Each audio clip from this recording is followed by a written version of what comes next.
We're now on our next panel, and this will be with a group of reporters who frankly have spent decades reporting from the Indo-Pacific and reporting on the Indo-Pacific.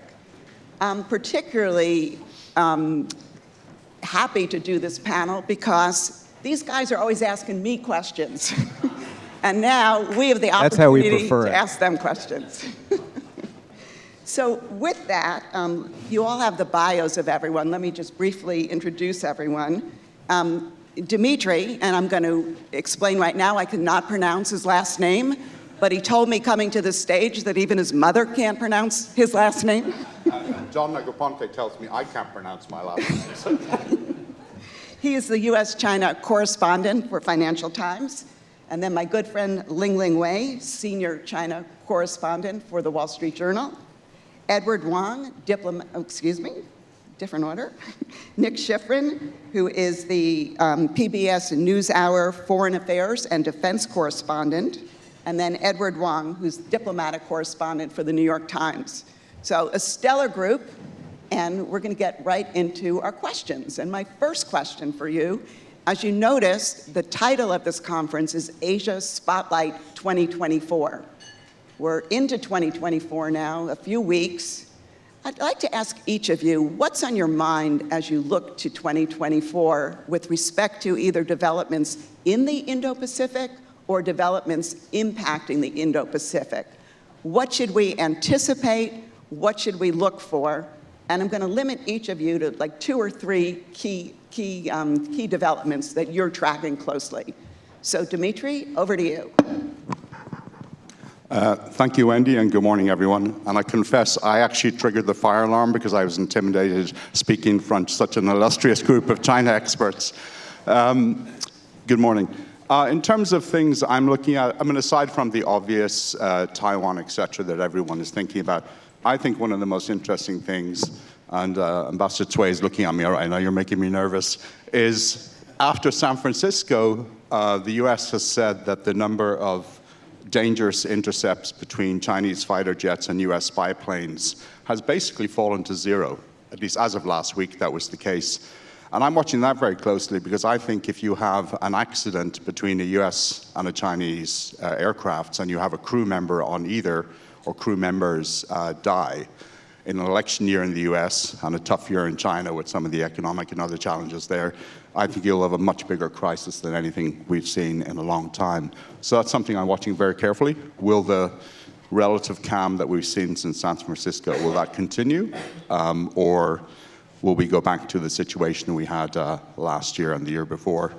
Obviously looking at Taiwan and what Lai Ching-te is going to say over the next 4 months, and how China is going to respond to what he says, and how the US will respond to how China responds to what Lai Ching-te is saying.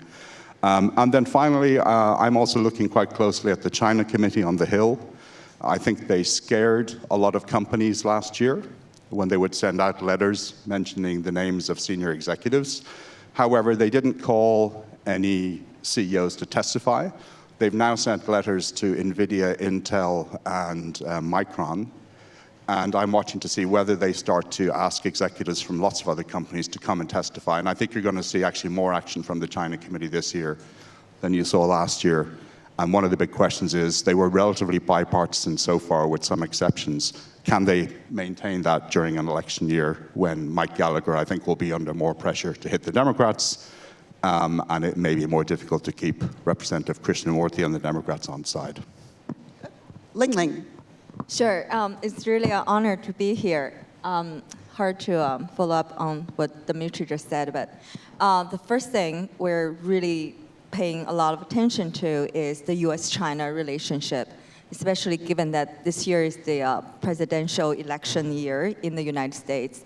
And as Demetri said, the House Committee chaired by Mike Gallagher proposed this very big bang proposal to revoke China's normal trade status. So we sort of like really on the lookout for any signs of movement, development in that regard. For the past whole year, if you read the Wall Street Journal, you would see that we covered a lot about American companies, American investors leaving China. So, given that the kind of American business interest in China is not as it used to be, we obviously are looking at, how business lobbying in Washington on China's issues also has changed. The second thing, obviously, is what's happening within China, especially the economy. They're facing a lot of headwinds, right? The property market, the local debt problem, the lack of confidence. And so we're really watching extremely closely about the kind of policy response they're making to the economic problems and the struggle they're having between emphasizing national security and also trying to bolster growth. And the third thing, a broader topic, is China outside China. It's mostly I'm trying to focus on, now that China's economically is not as strong, how that would affect its relationship with the rest of the world, not just the United States, but the Belt and Road program. How is that going to work out or not working out? So I'll stop here. Nick, over to you. I just want to say that I'm also honored to be on a panel. As I often joke, these are the real journalists, the newspaper journalists. I just play a journalist on TV. So thank you for inviting me, Wendy. It's hard to go beyond what's already been mentioned, so I'll just reiterate a few points. Obviously, Taiwan and the inauguration, watching what William Lai says and what Beijing does, and as Demetri so aptly put it, what the U.S. does in response to what Beijing does. The Chinese economy, absolutely. I think we need to watch that. This is not only about real estate and foreign direct investment levels, but this is also popular disillusionment within the country and that trend and how China acts or doesn't act. Are those headwinds? I think, National Security Council staff thought that the Chinese economic problems were creating headwinds that were restraining Beijing. I think that's remains to be seen, but what China does with those headwinds is interesting. South China Sea, for sure, whether that becomes an issue with the Philippines even more than it already has. As we all know, the tensions are high there. And I guess just the only thing to add on that is kind of a multipolarity, I suppose you could call it, in the region. This is, Japan trying to come in and do a lot of infrastructure development, South Korea trying to come in and do defense procurement. The U.S. has obviously tried to work on alliances that are beyond just what we normally traditionally see. So this room knows it better than I, whether it's the Quad, whether it's Australia, Philippines, exercising together. And I think that's a trend that the U.S. wants to see accelerate, and certainly one that Beijing is watching, and we'll see if Beijing is in any way feels like it has to change its plans, given the kind of alliances, given the momentum toward various countries, especially in East Asia, working together. Hi, thank you. It's an honor to be here with my distinguished panelists and to speak to a room of such experts on Asia. The things that are immediately on my radar right now, North Korea. I think right now some of you know there's an open debate among very serious North Korea watchers on whether Kim Jong-un's recent policy change signals that he's going to a war footing with South Korea. There are several serious analysts who believe that. Others are pushing back on that assessment.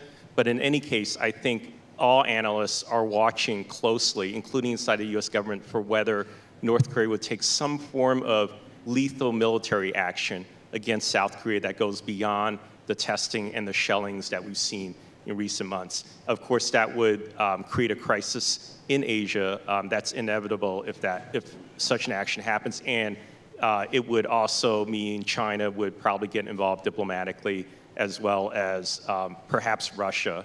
I think part of the dynamic here is that Kim might feel emboldened by his recent growing partnership with Putin, and the U.S. and other countries will also be watching to see whether Kim increases his military supply shipments to Russia for its war in Ukraine, even as the U.S. seems unable to continue its own arms shipments to Ukraine.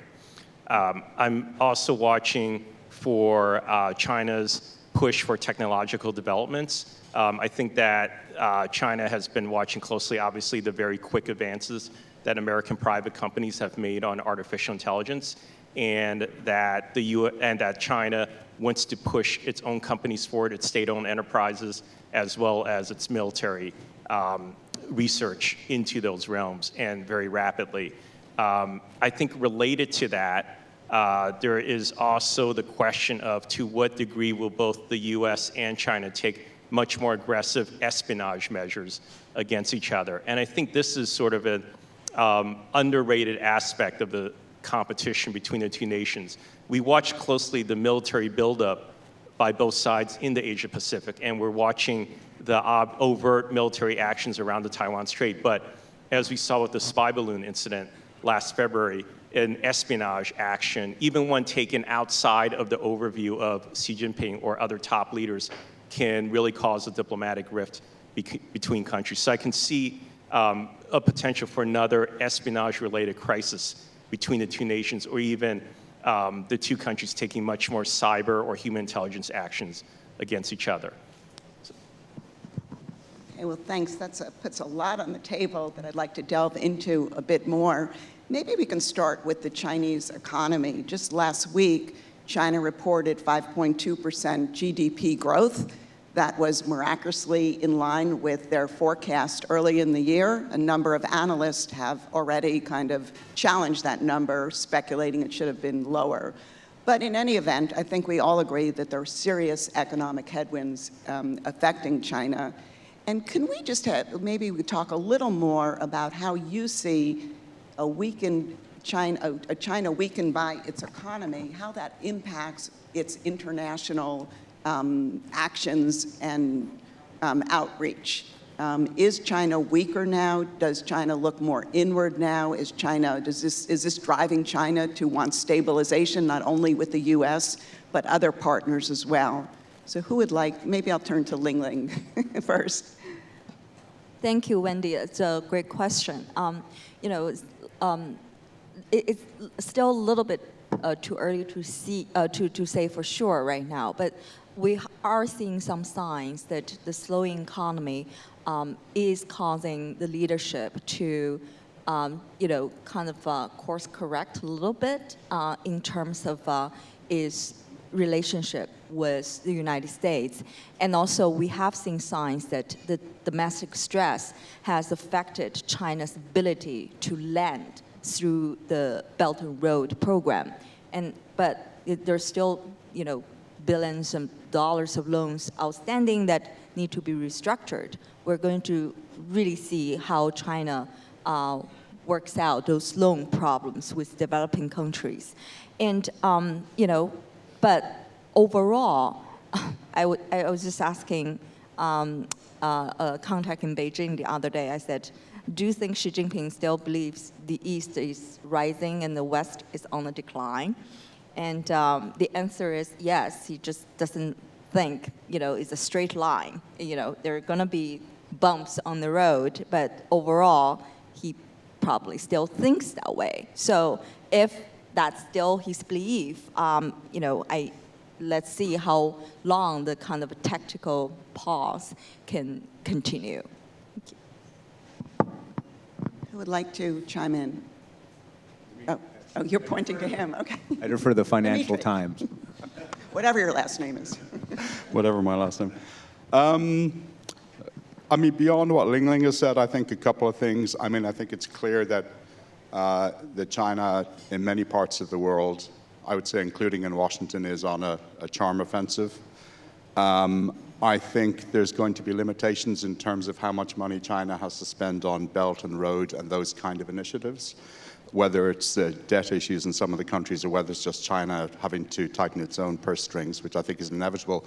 And I think one of the things I'm looking at is, there's been a debate as to what extent Xi Jinping has been willing to sacrifice economic security / economic growth for national security, and that the balance has shifted under him, and he was willing to accept a little bit less growth or take measures that may impact the Chinese economy if it made China stronger in other ways vis-a-vis the U.S., or it showed that China was pushing back vis-a-vis the U.S. I'm looking to see whether that equation changes again and whether China dials back a few things it was doing, but I also think it will largely determine on whether the Biden administration this year continues with a lot of export controls, technology-related controls, cloud computing-related controls, more actions on AI.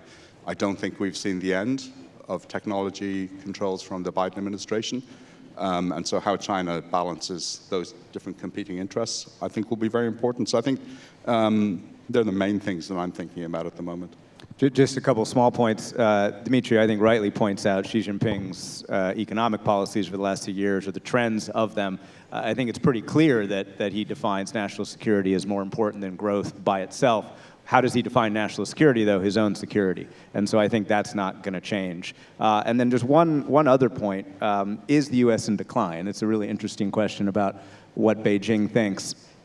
Regardless of what Beijing thinks, the U.S., the most senior U.S. policymakers here in Washington believe that Beijing has decided that U.S. decline isn't as fast as Xi Jinping expected it to be. Again, regardless of whether that is an accurate statement about Xi Jinping's thoughts or Beijing's thoughts about U.S. decline or not, the top U.S. policymakers here believe that Beijing has made that decision. And I think the U.S. is starting to make decisions, the Biden administration is starting to make decisions based on that assumption. Whether or not they're right is an interesting question, but I do think that has been driving some of the White House's considerations about what it can and can push, especially push against Beijing, and how they believe Beijing is restraining itself. Again, regardless of whether they're right, they're certainly interpreting Beijing's actions through that lens.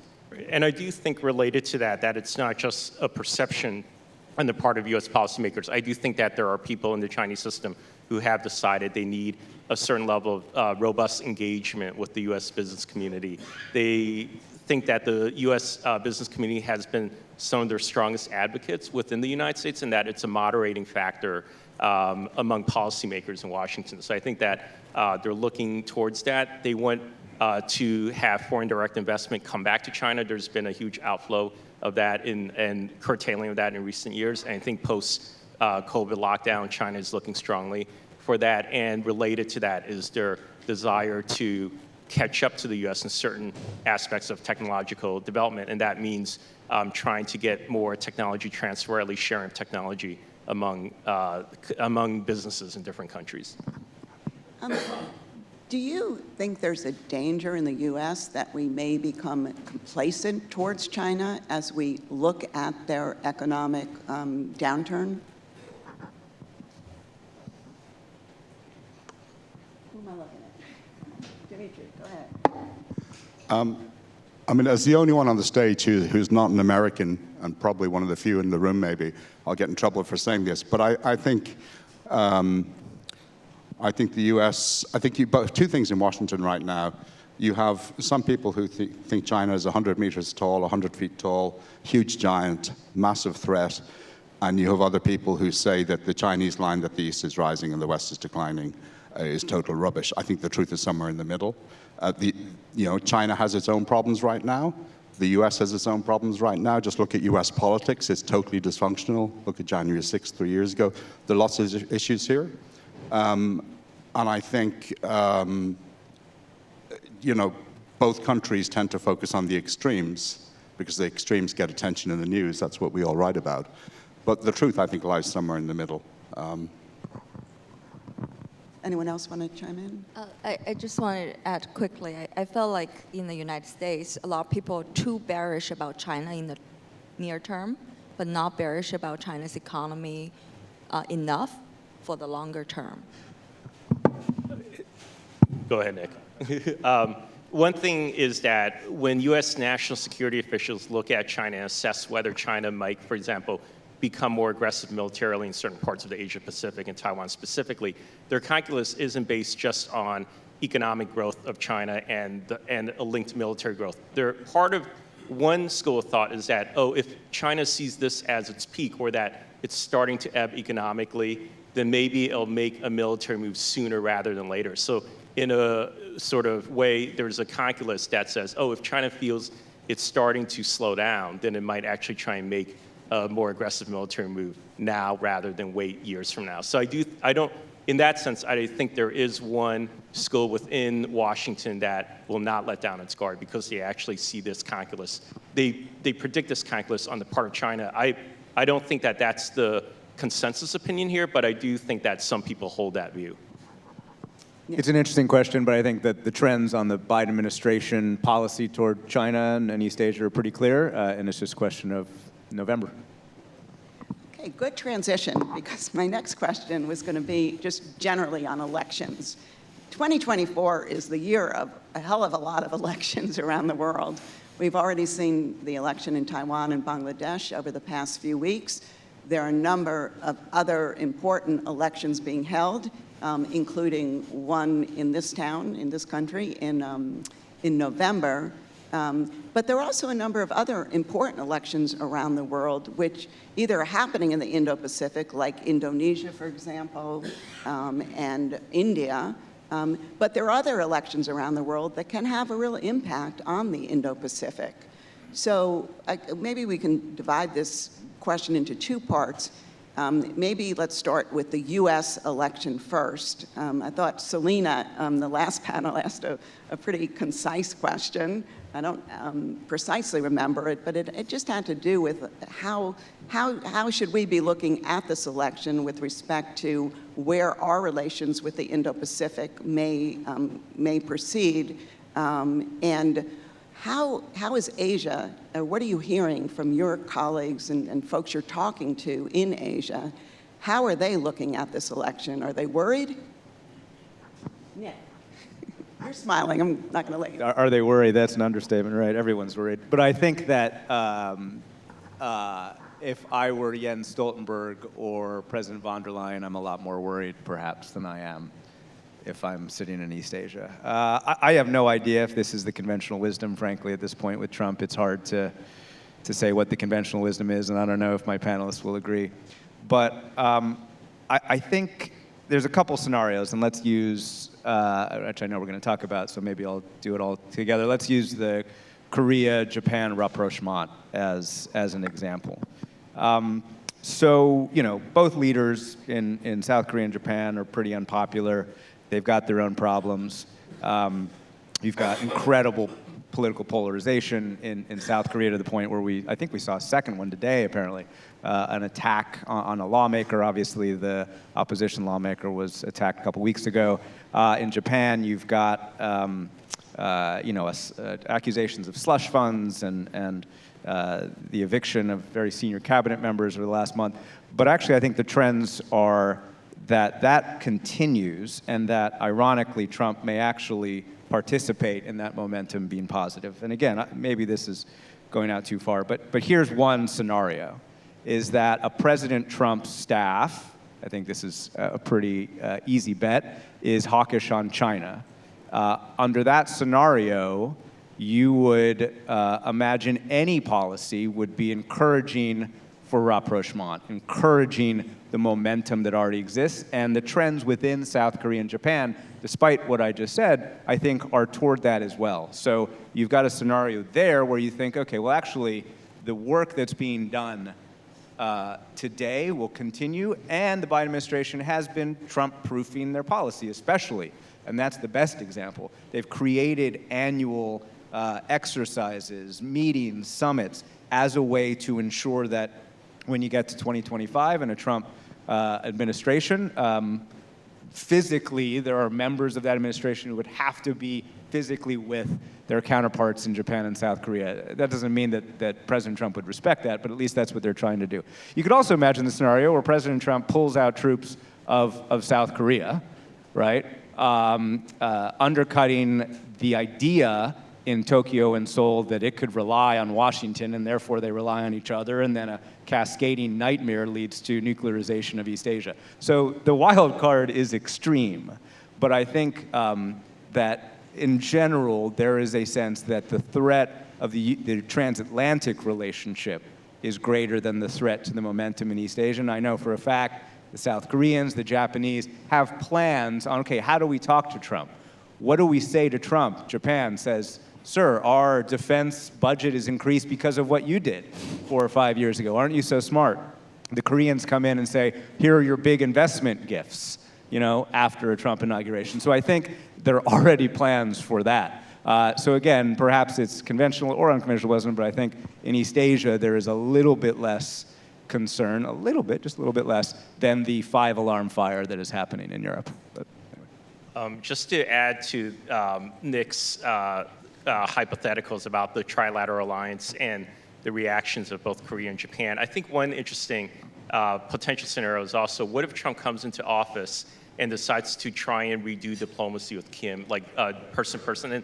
And he loved, that was one of the high points of his presidency for him. He kept the letters that Kim had written him. Obviously, in his mind, it's a fixed point. He still talks about Kim in favorable terms. And so what would be interesting is if he tries to forge that personal diplomacy again, while, for example, there might be an administration in South Korea that is opposed to that, which then could create a diplomatic rift between the two countries based on that. And with Japan, Japan's always been reluctant for that type of diplomacy. So there could be tensions over that, even barring any moves by Trump to change around the U.S. troop deployments in Asia. So I think that would be interesting. Analysts of North Korea say that Kim felt betrayed by Trump and that he wouldn't really reciprocate. But it would be interesting if Trump tried that outreach again and what tensions or that might cause in the East Asia region. When Trump did it, as you all know, he had a willing administration or partner in the Moon administration in Seoul that was willing to go along with that and was also doing its own rapprochement with North Korea. And so that's just a thought I had on that. Demetri, how about Taiwan? Just before I talk about Taiwan, just very broadly, every conversation I've had over at least the last 6 months with anyone visiting the US from overseas or any trip I've made to Europe and to Asia, and I made quite a few, every conversation has become about Trump, 100%. My mother in Dublin last week, my mother-in-law in rural Osaka 2 weeks before that.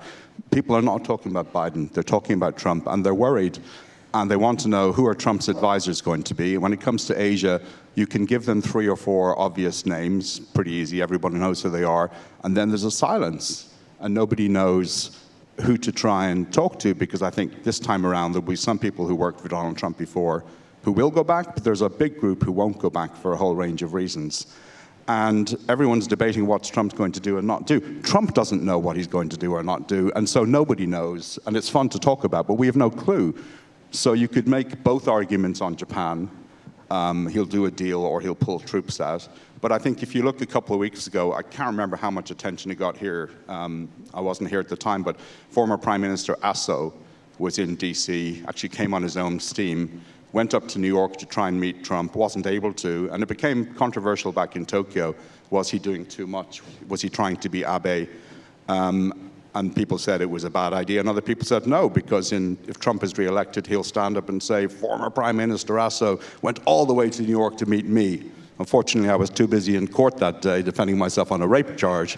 But I mean, that's the world we'll go back to. And if you look at the other countries, similar for South Korea, will Trump pull troops out, or will he, try to get them to pay a huge amount of money?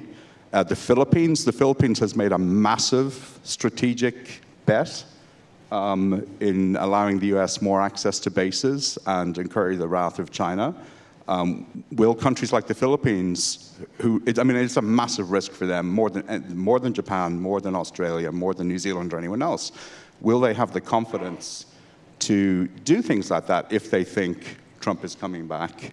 Indonesia is fascinating because Indonesia is a huge, important country that the US is trying to do more with. You had the first flights of B-52 nuclear bombers out of Indonesia last year ever. Didn't get a huge amount of attention here, massive deal. Indonesia also has incredibly close ties with China. It's on the fence. What do the Indonesians do? And Prabowo will probably be the president. We have an election there. And you can go on and on. So I think it's going to be incredibly volatile, and unfortunately there aren't going to be many data points for anyone, so we're going to have a lot of fun, speculative conversations, hopefully in bars, and we won't have many answers, but we'll enjoy the ride. So, Lingling, one thing that Trump has already said is that he plans to increase tariffs by 10% across the board, all products, all countries. His former USTR Ambassador Lighthizer is talking about, increased tariffs as well. Maybe even raising them to the point where we no longer import anything from China. You covered the trade war extensively during the Trump administration. When you look ahead, do you think that maybe we should be prepared for another trade war? We're exhausted. Well, so is Beijing, but they are preparing. This might sound a little bit too agenda pushing, but two contacts in Beijing just told me last night that they're rereading the book, Superpower Showdown. Bob Davis and I wrote about the Trump-era trade war, but so they're trying to figure out, especially people like Lighthizer, the way he, does things. A lot of people in China think, if Trump gets reelected again, it might good for China in a way because he's so divisive, volatile, and might push away a lot of allies that the Biden administration has tried so hard to make friends with. But other voices in China also think that, okay, before he really ruins the United States, he would ruin the U.S. China relationship first. So, because of this very aggressive trade agenda. But on the other hand, he's also so transactional. Everything's on the table, even Taiwan, right? So he may, on one hand, negotiate with Taipei. On the other hand, negotiate with Beijing. Which one would he choose? And then I just had a conversation with a Chinese official, and he said, what kind of price would we have to pay, for Taiwan? And especially given that it's ours, and we have to pay a price. So it's going to be hugely interesting. We're going to see not obviously the tariff issues you just mentioned, Wendy, and there are a lot of talks about even tariff increases this year are very likely on things like EVs. We'll see. If the result, but also not just tariffs on China, but also what's going to this administration, the next one, going to do with Taiwan? Will there be a free trade agreement with Taipei, or other things? So it's just fascinating. It's just so interesting. And how about in a Biden second term? Should we expect continuity with the policies we've seen? Do you think that there may be more freedom to do a little more, maybe on the economic front with our partners? Welcome any views there. I think the Biden administration has been very disciplined about its policy. If you look at its Asia policy especially, it has followed it very closely from the day it set foot in office. And we'll see, like for example, Kirk Campbell is expected to be the next Deputy Secretary of State. So I expect that there will be a lot of continuity in Asia policy going forward. It's been a fairly stable region of the world, obviously, relative to Europe or Middle East for the Biden administration. I think that its main national security or strategic focus, which has been the alliance building and the strengthening of military aspects of its partnerships and alliances, and a buildup of military assets in the Asia Pacific will continue. There will be other questions about whether it boosts the military industrial complex and the production speed of military assets. And I think that's related to its Asia policy as well as other parts of the world. But I think that'll be a big question mark in the Biden administration, is whether it really pushes that forward.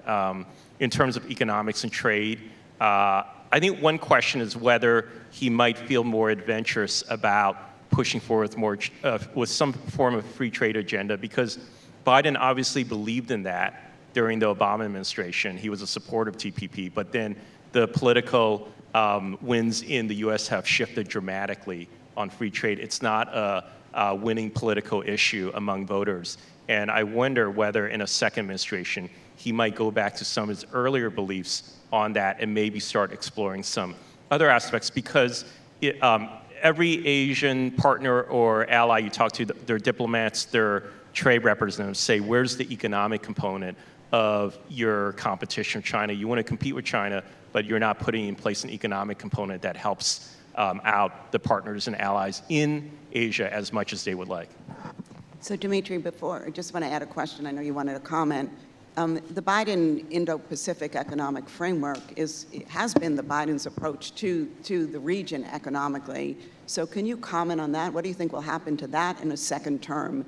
I mean, clearly the trade work couldn't go forward, and the prospects of successfully concluding that work in an election year seems slim to none. But do you think he'll continue to pursue that and build on that initiative? Well, you're clairvoyant, because my comment was actually about to be about IPEF.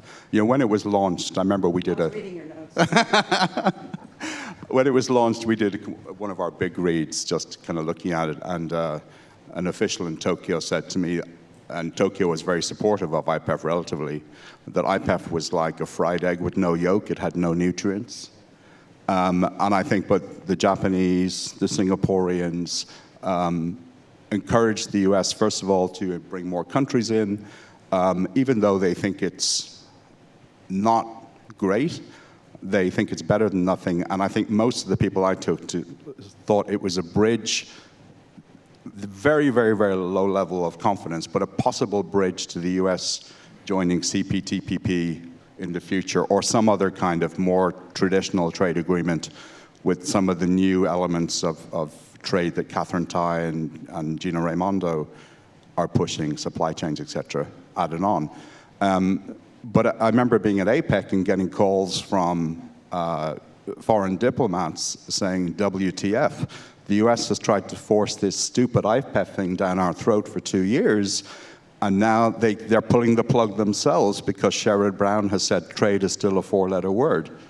And everyone tried to sugarcoat it. But I mean, if you're in the region, you're thinking it was not a perfect idea in the first place, and now the US is walking away from it. I don't see the trade dynamic shifting, even in Biden's second term. Well, Kurt Campbell and some others would love to have a big economic component. I don't hear it in day-to-day discussions. I think you're more likely, as Lingling was saying, to have this year probably very high tariffs on electric vehicles from China. And I think even if it's Biden, I think you're likely to have actually more trade tensions with China. I don't think the kind of trade-related national security measures are not going to die away in a second Biden term. So I think trade still is a four-letter word, and you know, companies will do what companies do, but I think between the governments it's going to be very tough. Edward, let me turn to you now. You had mentioned at the outset that you're watching North Korea very closely this year.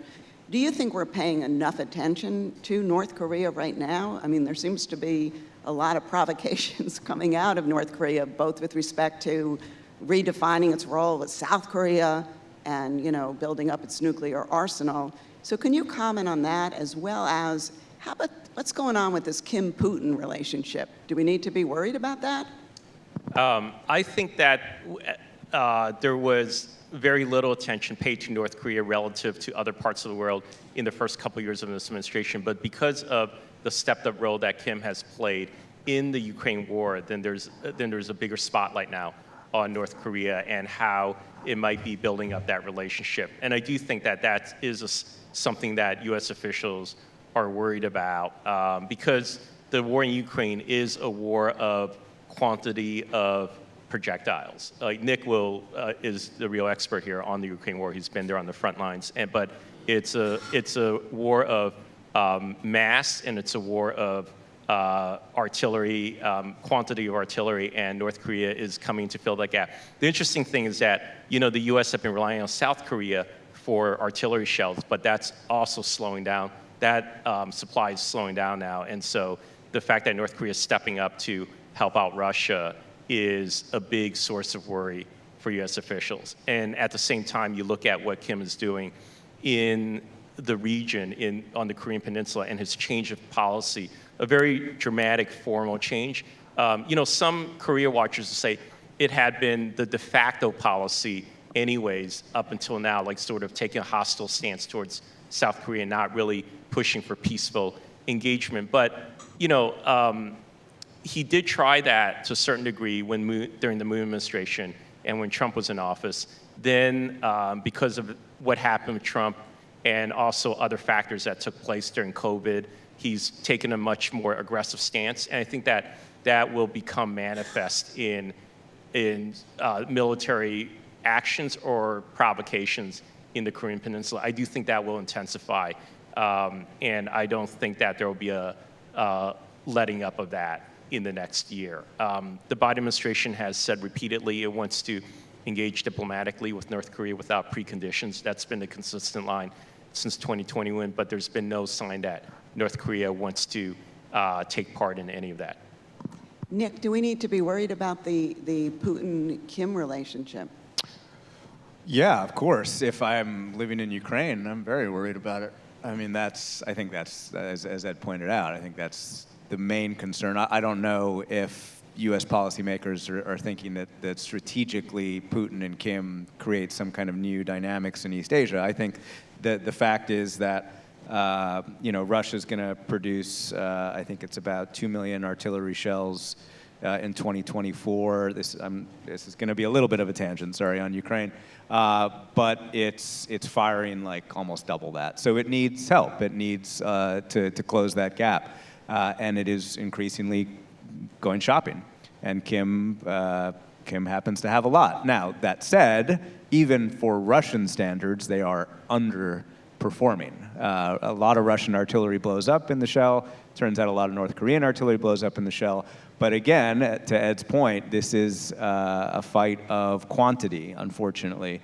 And where the units along the south, especially in Ukraine, and to a certain extent in the east, have a shortage of artillery, in part thanks to American and European political bickering, there are units in Russia firing masses of North Korean artillery, and so that's a huge worry. To go back to the bigger North Korea question, though, what's interesting about this moment is that, when we canvassed some of our standard North Korea watchers, I don't mean standard, I mean from the various perspectives, the ones that we've been going to for years, a lot of them said in the last week, not sure this is a big difference. But for those of you guys who know the names, right, when Bob Carlin says Kim Jong-un might be going for war, everybody listens. So there is certainly not unanimity, and Ed referred to this, among the Korea watchers. But for Siegfried Hecker, and Bob Carlin, for both of them to say this is different, I think everybody took notice, including the U.S. government, and everybody is quite concerned, a lot more than they were the day before those two experts wrote that piece. We should also, on the next panel, people should ask Ambassador Tway what influence China might be able to exercise with North Korea to make sure it doesn't destabilize the region. Okay, now we're going to open the floor up for questions from the audience. Someone can bring you a microphone. Just raise your hand. When you ask a question, please keep it brief. Please just introduce yourself and just one question. Who would like to be the first? It's hard to see out there.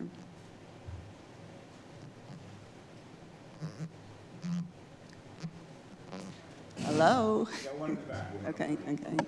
I can't see. Okay.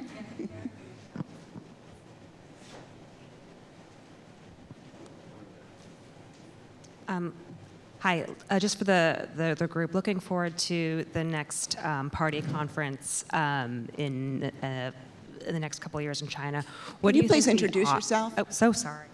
Hi, Maureen Hinman, Silverado Policy Accelerator. Just a question about gaming out the potential for a Taiwan invasion, either pre or post the next party conference. Who would like to take that?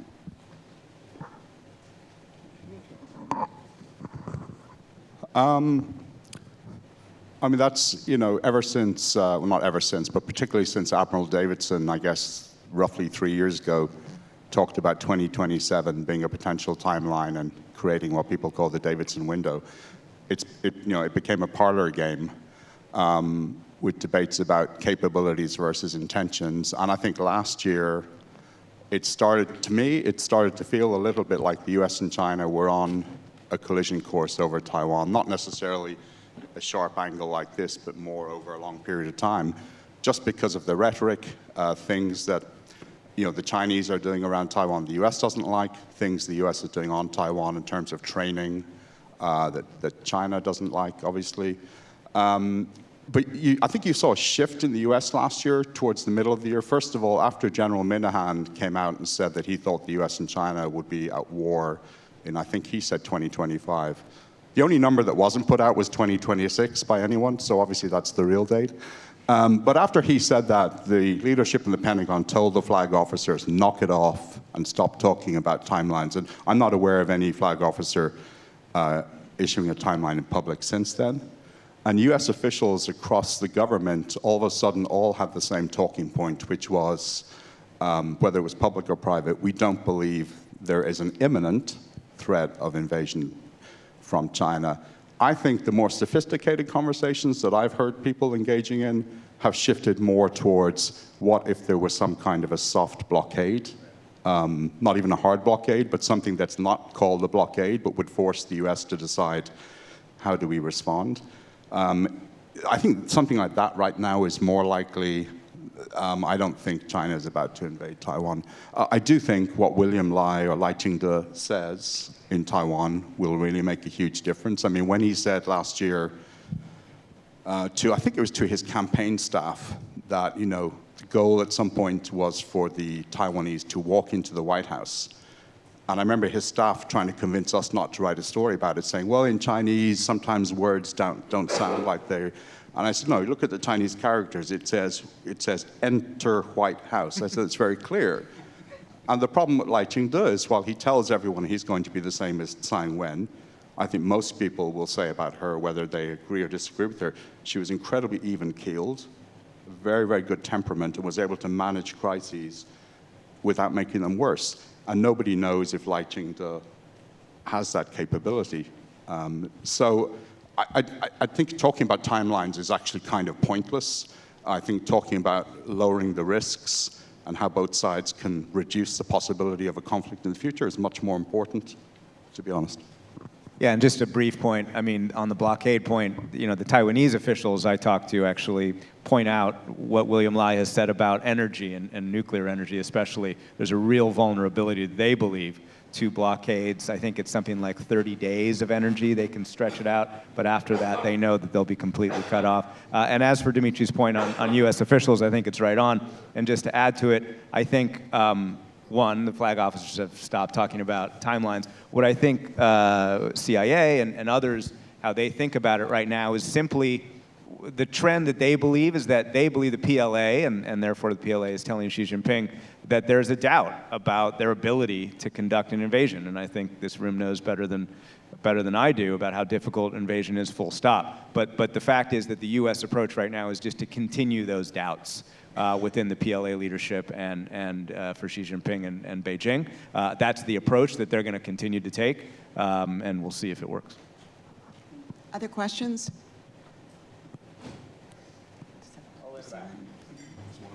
Okay. Jeff Schott from the Peterson Institute. I'll ask a question I asked officials in Beijing 2 months ago.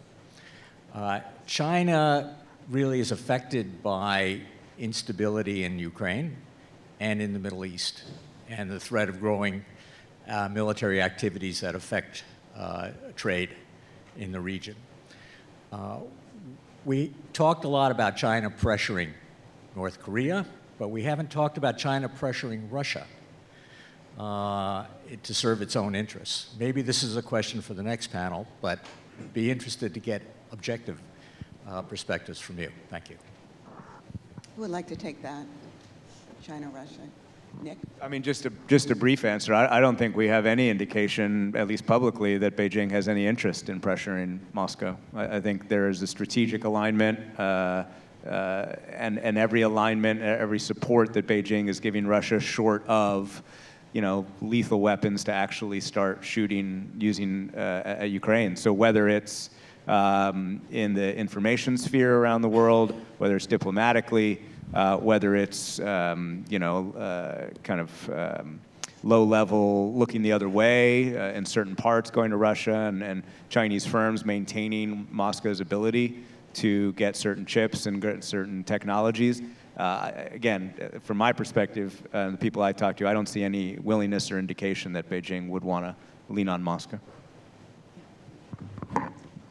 I mean, another kind of case study is Iran, and we reported a few days ago that the Tony Blinken, Jake Sullivan, John Viner, and others, when Liu Jianchao, the head of the Communist Party's international department, was here a couple of weeks ago, they all said to him, we would like China to use whatever leverage it has with Iran to put pressure on the Iranian-backed Houthis to stop attacking ships.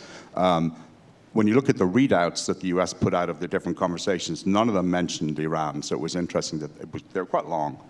Liu Jianchao was in Iran in December, so I'm hoping that without putting any pressure on Ambassador Cui, that he might tell us what that conversation went like. My understanding is it was less about putting pressure on Iran and more about places where Iran and China are aligned, maybe potentially against US interests and vice versa.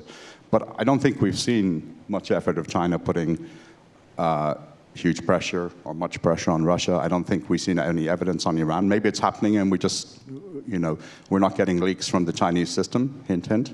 But there's no obvious public. Right, and to add to that point, U.S. officials assess that Putin himself hasn't shown any sign that he is ready to negotiate on the Ukraine war. So even if China was giving some soft signals behind the scenes, it's not really making a difference with Putin.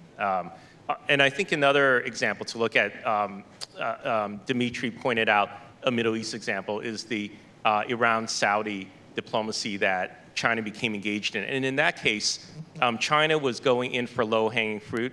Iran and Saudi Arabia had already been engaged in long diplomatic conversations that had taken place in Baghdad and were already moving quickly towards, or not moving quickly because they've been ongoing for years, but we're moving steadily towards some form of rapprochement. And then they needed a guarantor to at least try and ensure there was sufficient pressure on each side to stick to the agreement that they're about to reach. And so then China came in and brokered that endpoint. But the lesson of that, I think, is that Chinese diplomats saw an opportunity. It was reaching fruition, and so they came in at a later stage in the diplomacy. With Russia, Ukraine, there's no nascent diplomacy right now, and I would be surprised if China tried to get fully engaged at this point. I just wanted to add a quick point about China-Russia relationship. Obviously from Beijing's perspective, the U.S. and other allies are ganging up on China, and China really needs a friend strong enough to withstand that kind of pressure, and Russia is that friend for China. Xi Jinping, we have reported this, internally, she has talked about, strategically, Russia is very important for us, but the Chinese economy and the Russian economy are not as depending on each other as China's economy with the United States and Europe. So far, the focus of China's policy when it comes to Russia is to increase the internal drivers for the two economies, 内生动力, right? So that's why we have seen the dramatic increase in trade volumes between the two countries. However, there are limits to, China has imposed limits to this relationship despite, I thought it's no limits. Yeah, exactly. But, that's just stupid, right? So there are limits. That's why Russia is buying stuff, weapons from North Korea. It will be really interesting to see, as Edward and Nick pointed out, this Trump-Kim dynamic and what kind of role will President Xi play in that, dynamic as well. Other questions? Hello. Hey, Wendy. This is Gary Rochelle. I'm a trustee of the Asia Society. I had a question. As I reflect the last few years on all the U.S.-China dialogue, China's done the U.S. a great favor. because my assessment 5 years ago was the amount of complacency in U.S. institutions. There was a withdrawal, but it wasn't necessarily conscious. It was more like a rag drying up and just shrinking back to its original shape as opposed to being stretched out a little bit. And hasn't China done us a great favor? Because when you look at U.S. businesses now, they've come to the conclusion they had overinvested or perhaps counted too much on China as a single location. You look at the fishery discussions, you look at the Quad discussions, you look around the world, and the U.S. is actually more actively engaged in many things that don't hit the news every day now than it might have been years ago. And didn't China do us a favor? Because my assumption I make is the success of the United States is making the pie bigger for everybody.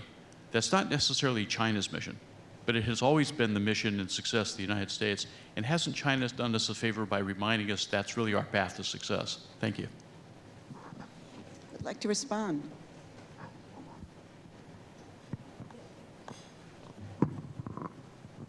I'm not sure I would see it as China doing the U.S. a favor. I think, over time, when you look at the way the Chinese market was developing and just the history of how labor works, and China was a cheap place to manufacture goods 20, 30 years ago. But when I was based in China, I spent a year going around factories in South China. One of the stories that year and continued was how Chinese labor costs were rising. China was trying to move up the value chain. Textile manufacturers that had been in Guangdong were moving to Vietnam and Myanmar and other countries, Bangladesh. And I think that was happening already. I think maybe the tensions have probably made companies look a lot closer at their supply chains and realize that there's a whole confluence of factors, and one of which is the potential for conflict between the US and China, which mean you have to diversify your supply chains. And anyone who works in that industry or covered it like I did for a while knows that it's incredibly complex. You can't just, as people on the Hill very glibly say, why don't you move everything to Vietnam? You have to move clusters. You have to get a huge number of companies all to move at the same time. So I think there's a wake-up call. So in that sense, maybe they did the US a favor, and other countries are thinking about diversifying too. China itself is thinking of diversifying. So I think that's a global trend that everyone was coming to anyway. But I do think militarily and diplomatically, we almost take it for granted what is kind of conventional wisdom called China's more aggressive stance over the last few years in the region, militarily, diplomatically, and economically, and that extends obviously into the Americas. That is the reason that many of these capitals, we talked about Seoul and Tokyo, are taking some of the steps they have, the Philippines as well. So again, it's a bit of a conventional wisdom point, but to echo what you're saying, I think regardless of Trump or regardless of any of these other elections, the presumption is that Beijing's actions will continue in the trend that they're going. And that, frankly, I think from a lot of the capital's perspectives, forces them toward a certain direction. Okay. Frank? The microphone.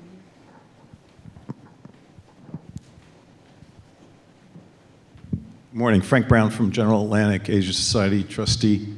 Been reading a bit about a 2 trillion renminbi stimulus bailout of the property market. Just curious on views on that and whether Xi Jinping has to back away from his protection of the currency and create massive stimulus to really move the economy forward. My favorite topic.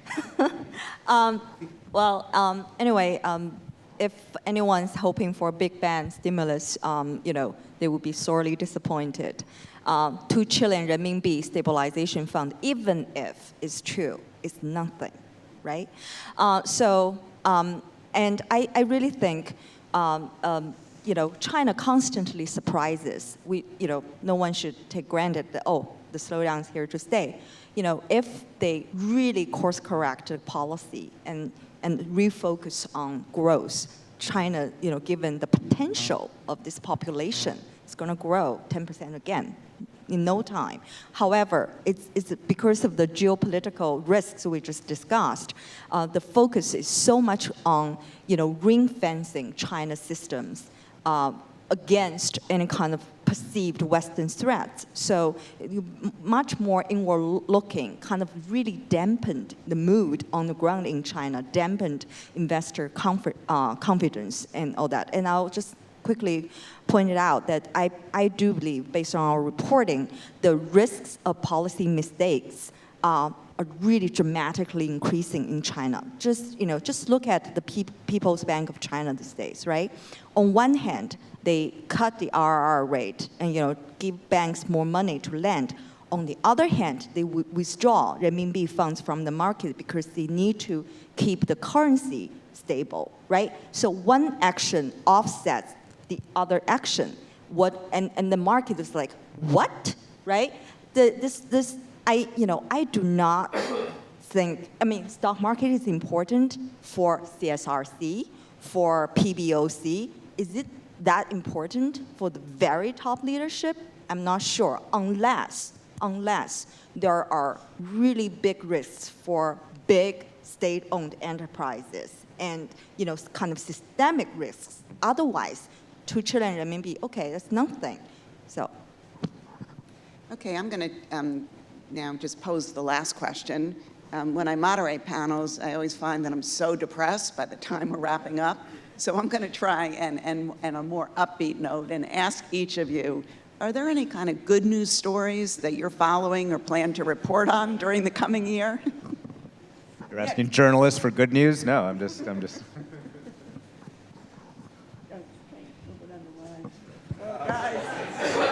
I sent you this question in advance. I know, and that makes it even worse. So one good news story, which maybe will not resonate in this room, but it's the only one I have right now, is in 2014 I interviewed and it connects to the property market in a bizarre way. I interviewed a 12-year-old Chinese girl called Jiang Lin, Jiang Ling? Her name will come to you in a second. Anyway, Jiang is her surname. And she was one of 2,300 students in the biggest soccer school in the world, which was owned by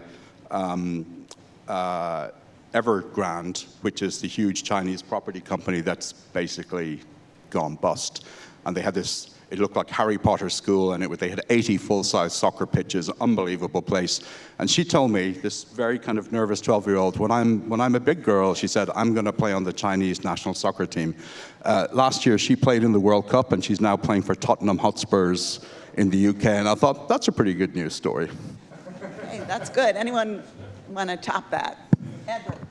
I think that there will be a relative period of stable diplomacy between the U.S. and China. I think that that's a positive development, diplomatically speaking, from where we were a year ago when the spy balloon incident took place and there was a short-term chill. I think that the Biden administration has assessed it can keep things stable, and probably it looks like, from all the signs we're seeing, that Xi Jinping and his aides want to keep things stable too. I do think that China will continue to try and engage diplomatically in parts of the world where it thinks it can make some difference, and I pointed out the Iran Saudi Arabia example, which came as a surprise, I think, to many people in the U.S. government outside of it. And I think that you didn't hear the White House criticize it. You heard some China hawks and Iran hawks criticize it, but I think overall people saw that as a positive development, and I think that China might take advantage of more opportunities like that, and I think overall the outcomes will be positive.